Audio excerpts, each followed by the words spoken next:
Alors, pour notre activité aujourd'hui, nous allons de nouveau travailler avec les coccinelles et les pucerons que Papy Farouk peut trouver dans son jardin. Nous allons d'abord nous demander si nous avons autant de pucerons que de coccinelles ou bien si nous avons plus de pucerons que de coccinelles ou enfin si nous avons plus de coccinelles que de pucerons. Pour l'instant, c'est un peu la même activité qu'hier, ça devrait prendre vraiment peu de temps. Les enfants devraient tout de suite vous donner une façon de se faire pour savoir s'il y a plus de coccinelles que de pucerons ou plus de pucerons que de coccinelles. Et vous devez les voir sans que vous ne les y invitez associer un puceron à une coccinelle et ainsi de suite pour toute la collection.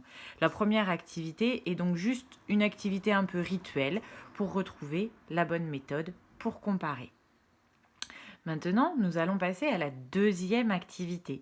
La deuxième activité va vous demander de prévoir. Alors, on prend une quantité de pucerons et une quantité de coccinelles choisies. Encore une fois, il faut que ce soit au-delà de ce que l'enfant peut compter comme quantité.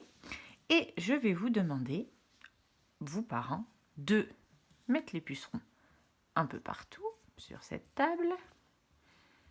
Alors moi, c'est vrai que je suis un peu limitée par la taille de mon écran de vidéo. Et ensuite, de ranger les coccinelles bien serrées les unes aux autres.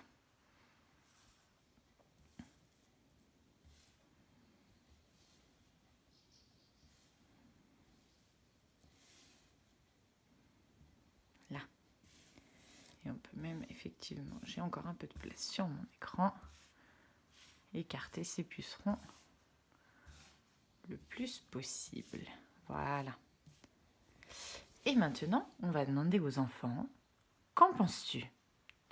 Penses-tu qu'il y a plus de pucerons que de coccinelles ou bien penses-tu qu'il y a plus de coccinelles que de pucerons?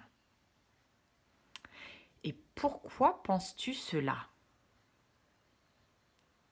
Il est très fort probable que tu penses qu'il y a plus de pucerons que de coccinelles parce que les pucerons prennent énormément de place et les coccinelles n'en prennent pas beaucoup. Nous allons donc comparer ces deux collections. Et comment fait-on pour comparer ces deux collections? Eh bien, on met une coccinelle pour un puceron.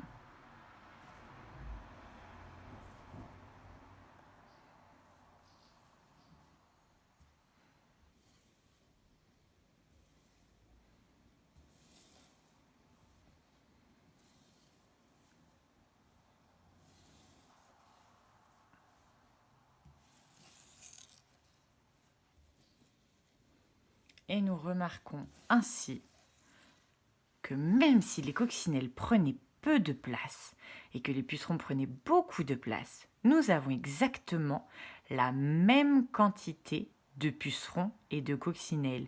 Il y a autant de pucerons que de coccinelles. Ça, c'était la première activité. Alors moi, je l'ai faite un peu vite sur ma vidéo. Laissez le temps aux enfants de bien réfléchir et de bien trouver comment faire. La deuxième activité, hop, je redécale mes coccinelles et mes pucerons.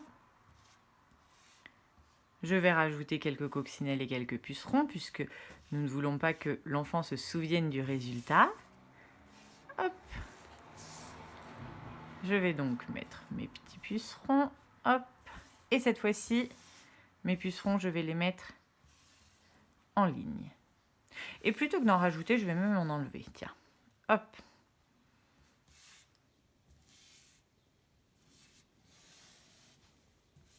Et je vais mettre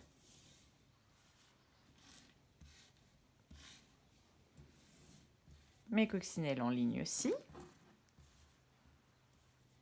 Alors, je peux faire une ligne qui prend la même place, mais je peux aussi faire une ligne qui soit plus serrée et une ligne qui soit plus élargie.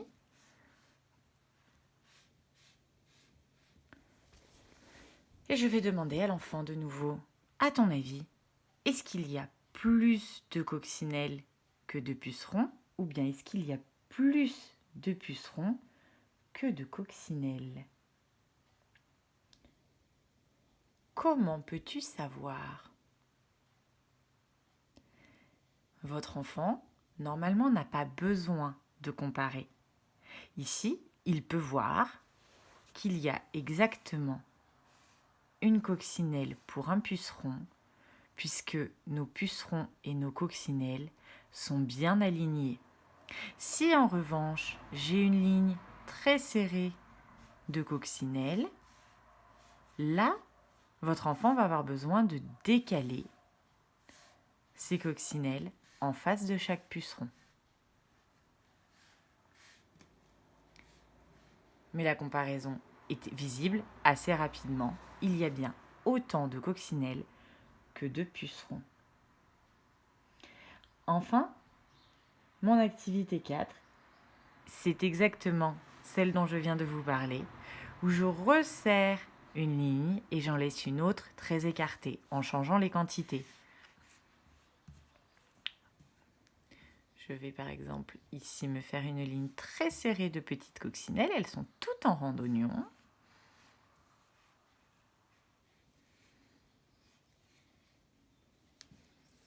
Hop. Je rajoute mes petites coccinelles pour ne pas avoir la même quantité. Je les colle bien toutes très serrées les unes aux autres.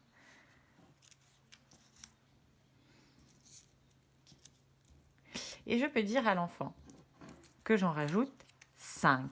Je rajoute 5 coccinelles. Ici. Et je vais rajouter 5 pucerons ici. Mais eux, par contre, sont très éloignés.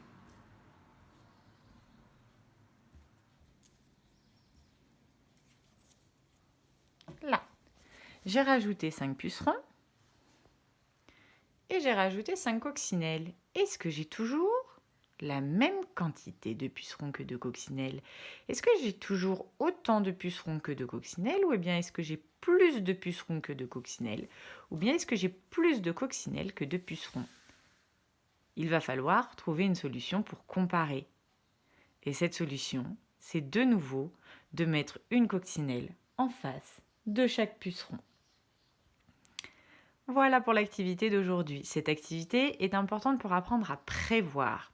Et sur la dernière activité, sur l'activité 4, celle où je rajoute les pucerons et les coccinelles, je précise bien à l'enfant que je rajoute 5 coccinelles et 5 pucerons. Puisque j'en rajoute la même quantité, nous avons donc toujours une égalité.